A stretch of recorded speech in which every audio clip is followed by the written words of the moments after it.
YouTube? Welcome back to my channel. This is Canadian Retro. I have another pickups video for you here. Some of these things that I picked up today, I probably should have tried to haggle down a little bit, but as far as things that I picked up on Friday, I definitely should have picked them up. They were great prices. So I'll get started.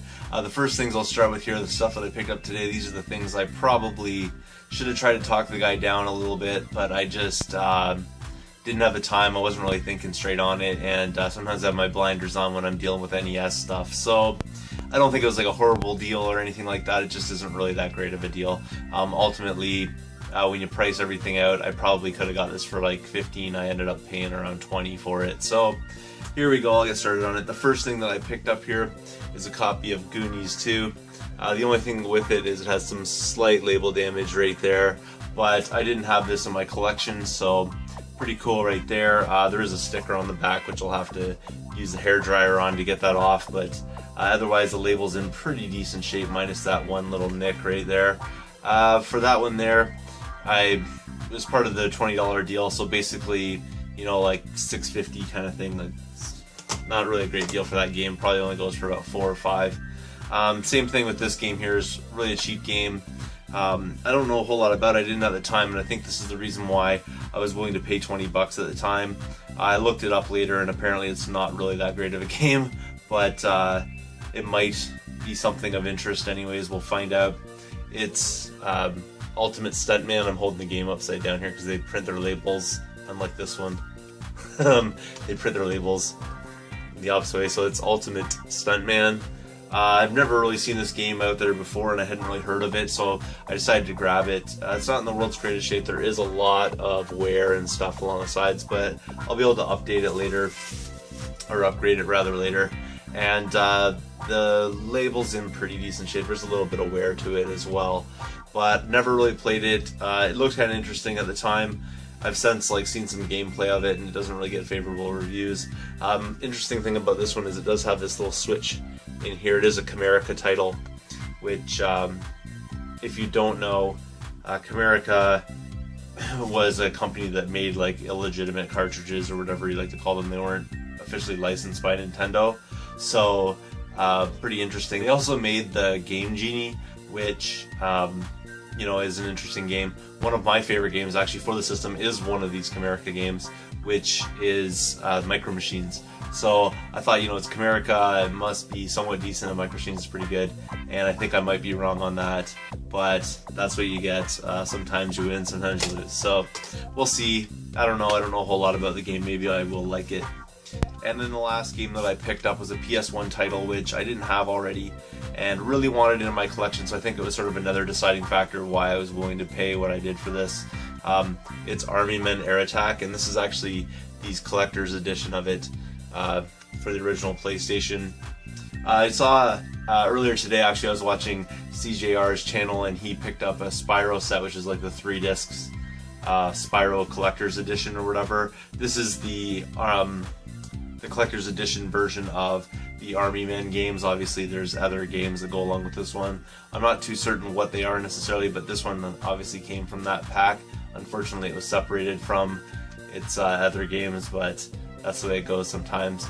I definitely like this better than the greatest hits. So it's just the white bar there in the collector's edition at top. It's much nicer looking than that green bar they put on the collector or than the greatest hits editions. So pretty cool right there. Now, so for those 3 right there, I ended up paying 20 bucks. I think that was too much. I probably should have went for 15 and got them for 5 bucks each, but that's the way it goes sometimes. You just have to, you know, deal with it when you can.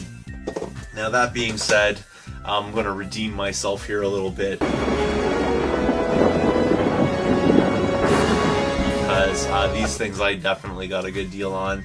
I went into a Goodwill the other day and they had some GameCube titles. So the first one here, which I already have in my collection, is Vex, except for I believe mine is the Greatest Hits edition or something like that. Actually, no, mine is the Black Label edition of Vex, but it was sitting there, and for $5, couldn't turn it down. Unfortunately, it doesn't have a manual, which none of these that I got actually has their manual, I'm pretty sure. It's not in the world's greatest shape, but it's in pretty decent shape. Like, it should play. I just have to clean it up a little bit. It's not perfect by any means, but again, for $5, any GameCube game I'm pretty much going to pick up if it's not, you know, a sports title, essentially. Moving on, picked up another game which I also have in my collection already, so this one's going to be for trader sale later on or whatever. I have a guy locally that's looking for GameCube titles, so pretty cool to be able to find stuff that I can offer to him, because he's a pretty cool guy. So the first one here is Star Fox Adventures. This is one of the ones I'll be trading, as well as Vex. I don't know if he'll be interested in them, but we'll find out for sure. And this one here again has the same affliction as the last one. It has no manual, but the disc is in better shape. It's not in great shape, but it's in better shape and it should play. So pretty decent title right there to pick up for $5, I'm pretty sure. Now the next two titles are going into my collection because I don't have these ones. Well, I do now, but I didn't have them before. And the first one here is WarioWare Inc. Mega Party Game. And again, it's missing its manual. This one doesn't have the precautionary anything or whatever in it, so it's just disc only really inside here. But the disc is in better shape than the other ones, which is important to me because these are the ones going into my collection. The only thing with this one is it does have some writing and marker on it, which I'll just be able to get off there pretty easily with some Goo Gone, so not a big deal. Otherwise, it's in remarkable shape and stuff like that, so pretty wicked right there. $5 yet again. The next one here is a game that I really wanted to add in my collection. Hadn't really seen a good deal on it before, and hadn't really seen it around that much, considering the fact that it's hard, again, to find GameCube stuff around as much as the other type of things from that generation. So like original Xbox, PS2, I see them all the time. GameCube, not so much. So really happy to find this title. It's the Resident Evil, which is like the remake, and that's pretty awesome right there because I didn't have it in my collection, and I really do want to play this, so I'll be able to set it up on my Wii, and away we go with that.